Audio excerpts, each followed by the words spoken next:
Hello friends, welcome to CSC valley மற்றும் eSevai Tamil Nadu. CSC ID வைத்திருப்போருக்கு ஒரு பெரிய அப்டேட் வந்து கொடுத்துருக்காங்க.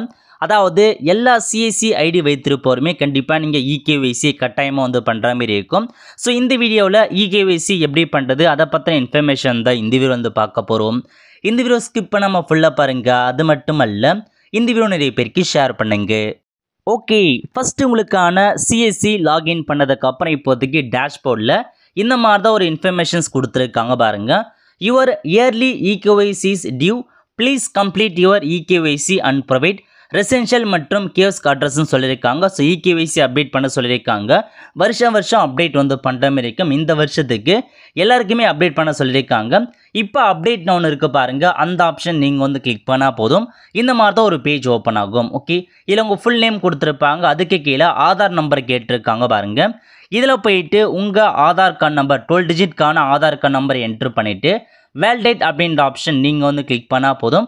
ஸோ இந்த மாதிரி தான் உங்களுக்கு வேலிடேட் ஆகி வெரிஃபை ஆகிடுச்சு ஆதார். அதுக்கு கீழே என்ன கேட்டிருக்காங்கன்னா உங்கள் அட்ரஸ் வந்து கேட்டிருக்காங்க. ஸோ ஃபஸ்ட்டு ஸ்டேட் செட் பண்ணிக்கோங்க. அதுக்கப்புறம் டிஸ்ட்ரிக்ட் கேட்டிருக்காங்க. இதில் போயிட்டு உங்கள் டிஸ்ட்ரிக்ட் என்ன அப்படின்றத நீங்கள் வந்து செட் பண்ணுறாமல் இருக்கும். இது வந்து உங்கள் அட்ரஸை நீங்கள் வந்து ஃபில் பண்ண போகிறீங்க. நெக்ஸ்ட் உங்களுக்கான அசம்பிளி கான்ஸ்டியூஷன் கேட்டிருக்காங்க. சட்டமன்ற தொகுதி எதுவோ அது என்ன அப்படின்றத நீங்கள் வந்து சர்ச் பண்ணி வந்து என்ட்ரு பண்ணுற மாதிரி இருக்கும். எல்லா சட்டமன்ற தொகுதியுமே கொடுத்துருப்பாங்க, கன்ஃபியூஸாக இருக்கும். ஸோ உங்கள் சட்டமன்ற தொகுதி எதுவோ அதை பார்த்து கரெக்டாக கொடுத்துக்கோங்க. நெக்ஸ்ட்டு பின்கோடு கேட்டிருக்காங்க. இதில் போயிட்டு உங்கள் பின்கோடு வந்து என்ட்ரு பண்ணுற மாதிரி இருக்கும். அதுக்கு கீழே ரெசிடென்ஷியல் அட்ரஸ் கேட்டிருக்காங்க. உங்கள் அட்ரஸ் என்னன்றதை ஃபில் பண்ணுங்கள். டோர் நம்பர் என்ன, ஸ்ட்ரீட் நேம் என்ன, வில்லேஜ் நேம் இருக்கும். ஸோ ஃபுல் அட்ரஸை வந்து கொடுத்துக்கோங்க. இது வரைக்கும் நீங்கள் என்ட்ரு பண்ணுறது ரெசிடென்ஷியலுக்கான அட்ரஸ் வந்து என்ட்ரு பண்ணிட்டோம். ஓகே, அதுக்கப்புறம் கியோஸ்க் அட்ரஸ் கேட்டிருக்காங்க பாருங்கள். இது வந்து உங்கள் சிஎஸ்சி சென்டருக்குடைய ஃபுல் இன்ஃபர்மேஷன்ஸ் ஃபில் பண்ணுற மாதிரி இருக்கும். ஃபஸ்ட்டு சிஎஸ்சி சென்டர் நேம் கொடுத்துக்கோங்க.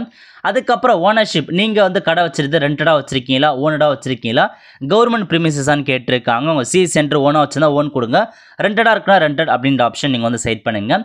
நெக்ஸ்ட் லொக்கேஷன், உங்கள் சிஎஸ்சி சென்டர் வந்து ரூரல் இருக்கா அர்பன் இருக்கா நீங்கள் வந்து ஃபில் பண்ணிட்டு ரூரல்னா ரூரல் கொடுத்துக்கோங்க.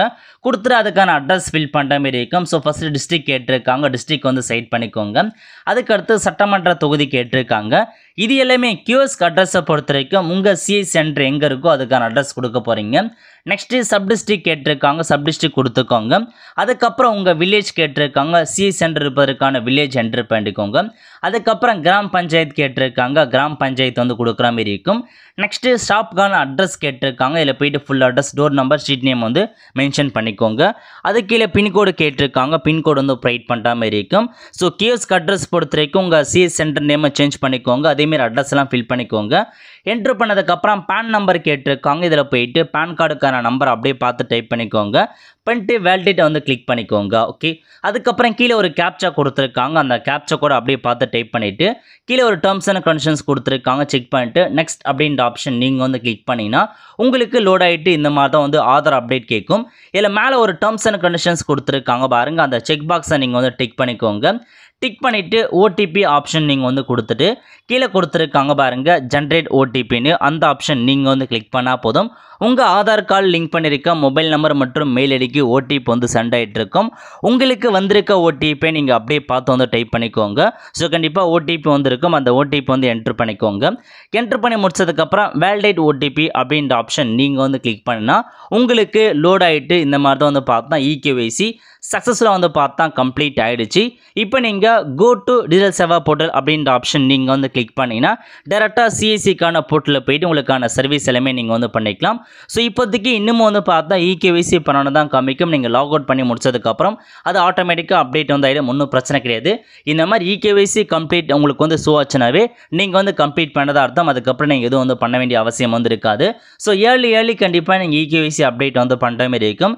சிஎஸ்சியில் அட்லீஸ்ட் 3 மந்த்துக்கு ஒரு தடவை ஒரு சர்வீஸாச்சும் பண்ண பாருங்கள். அப்போ தான் உங்களுக்கான சிஎஸ்சி ஆக்டிவேட்டில் இருக்கும். இல்லை நீங்கள் வந்து பார்த்தா ஃபைன் பண்ணி தான் திரும்ப லாகின் பண்ணுற மாதிரி இருக்கும். ஓகே, ஸோ இந்த மாதிரி தான் நீங்கள் இகேஒய்சி லாகின் பண்ண பாருங்கள். கண்டிப்பாக நிறைய பேருக்கு வந்து ஷேர் பண்ணுங்கள்.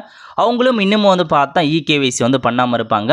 இந்த வீடியோ அவங்களுக்கு வந்து ஷேர் பண்ண இதை பார்த்து அவங்களும் வந்து பார்த்தா இகேஒய்சி பண்ணியிருப்பாங்க. மறக்காமல் இந்த சேனலை நீங்கள் சப்ஸ்கிரைப் பண்ணி வச்சுக்கோங்க. சப்ஸ்கிரைப் பண்ணாதவங்க அப்போ தான் நம்ம போடக்கூடிய எல்லா அப்டேட்டுமே உங்களுக்கு வந்து சேரும். அவ்வளோ ஃப்ரெண்ட்ஸ், கண்டிப்பாக இந்த பிடிச்ச லைக் பண்ணுங்கள். அது மட்டும் அல்ல, இந்த வீடியோ நிறைய பேருக்கு ஷேர் பண்ணுங்கள். அடுத்த ஒரு நிலையில் சந்திப்போம். நன்றி, வணக்கம்.